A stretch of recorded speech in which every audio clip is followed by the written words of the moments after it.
आपने देखा होगा कि पंजाब की तस्वीर आला ने, वजीर आला मैं नहीं कहूंगा उसको, वो तस्वीर आला है, उसने अभी एक मीडिया ब्रीफिंग की और उन्होंने कहा कि जी हमने पंजाब को फतह कर दिया है, हमने खैबर पख्तूनख्वा में जो सीट थी वो भी जीत ली है।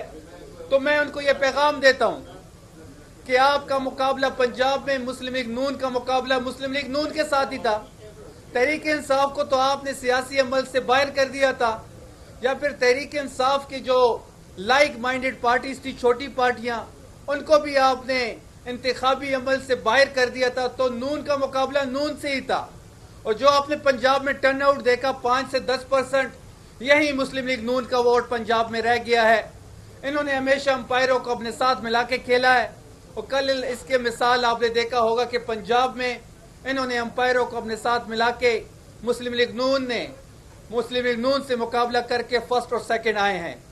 उन्होंने कहा कि पंजाब में ये रेफरेंडम था, तो रेफरेंडम तो डिक्टेटर कराता है, रेफरेंडम तो डिक्टेटर का काम है, रेफरेंडम तो ज़ियाउल हक का काम था, रेफरेंडम तो जनरल परवेज मुशर्रफ का काम था। तो इसकी माइंडसेट आप देखें कि वो आज भी रेफरेंडम पे उनका माइंडसेट, और वो ये सोच भी रहे हैं और वो अपने अमल से भी ये साबित कर रहे हैं कि इनका माइंडसेट वही है और ये रेफरेंडम का नाम इलेक्शन को दे रहे हैं। इलेक्शन जो है वो एक जमहूरी अमल होता है। इलेक्शन में लोग वोट कास्ट करते हैं।